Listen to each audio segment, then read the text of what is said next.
Hello, welcome to chatbot.ai. In this tutorial video, we will see how to create a chatbot agent with artificial intelligence using the chatbot.ai free plan. To start, let's click on New Agent. Let's enter a name. Next, we will choose the model, the LLM, which will be the engine of our chatbot. In this case, since it's a free account, we only have a few options available. I will choose Gemini Pro. The temperature indicates how much the responses can vary from the training. We usually use values between 0.2 and 0.5. So, let's set it to medium at 0.4. Next, we have the option to include instructions to limit responses to the knowledge base. When this option is checked, we add instructions to your chatbot to eliminate the possibility of hallucinations. This will also depend a lot on the LLM, right? Some LLMs will adhere to the instructions we provide more than others. Additionally, we have the option to format responses with bold, italic, etc. Then there is also an option to inform the chatbot that it should respond in the same language in which the user is asking, making it multilingual. Next, we have the prompt, the most important part of your chatbot, where the directives, instructions, and rules it should follow in each conversation, in each message actually, are located. Think of the prompt as being sent to the LLM along with the entire question the user asks. So, the prompt should really contain the directives and rules it should follow. There is no need to include your product list, service list, or your company history here. This type of information should be in the knowledge base because everything in the knowledge base will be selected according to the questions. We only send to the LLM what it really needs to answer a question. The prompt, on the other hand, is sent in full with every request. A really cool feature in ChatVolt is that we can create the prompt using AI, so that's what we're going to do here. When we enter the prompt templates window, we have some ready-made options that you can view and choose if you want, or you can click here on Start with AI. Then, you click to start a new chat every time. Here you can start a conversation with an agent trained to be a prompt engineer. It has already generated a prompt for me.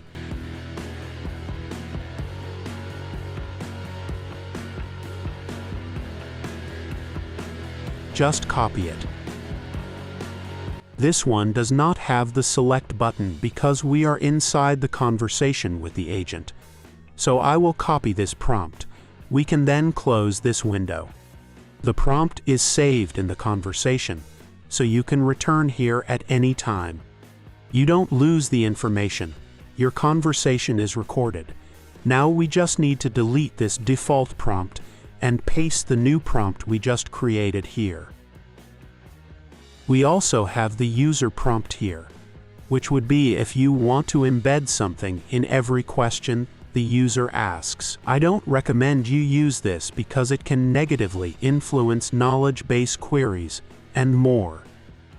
And here, as we will train our agent, which is the knowledge base, so we can create a data store, which is like a knowledge directory. We can connect it to an API. We can also connect it to a form to extract information. There are two options here, which are extra conversation resources, requesting human assistance and marking as resolved automatically. So let's explore this first option here, which would be to create a knowledge directory, okay? I don't have any here in my account yet. The agent is multi-data store, okay? So I will create a new data store and continue. Here, we enter the data sources that will be within the data store. To start, I will create files here.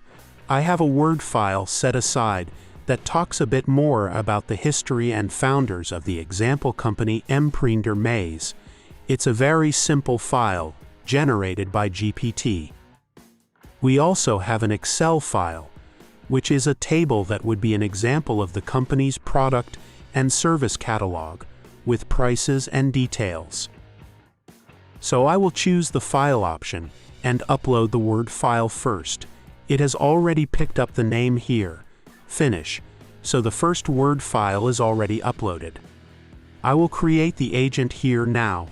Later we can upload more files. I will show you. Great. So here we have the data store we just created. When we enter the data store, we already have a data source, which is the Word file. I'll create another data source here, which will also be a file. Now we will upload the product and service list here. At this moment, it is reading the file, indexing, sending it to our vector database, and generating the chunks. Cool. So we already have 2 indexed files. And a good practice is always to have a training file with links, phones, and emails, so that this information is very explicit in the training. Even if it is on a website, something like that, it is interesting to reinforce it here in the training. So, the company's contacts are already here in the training. And finally, I would like to teach a sales technique to my agent. I will use an example called active listening. I need to add this to the knowledge base, so I will scan a site that details this technique. So the link will be this one, and here I will name it, right? Active listening technique. To finish, so at this moment, it will scan the road station site where the content is located. And here it managed to identify 2,900 tokens. So we have our knowledge base, okay? The agent is here. Here in settings, we have the model we defined during the creation. All that creation information. If you want to include another knowledge base, you can also add it here. So we can test it. Here within the system, there is a chat tab, so we could test it here. Thank you very much for watching this tutorial video. If you need any help, just call our specialist agent here. And if you need to talk to a human, request it from the agent, and he will forward it to us, okay? Thank you very much. See you later.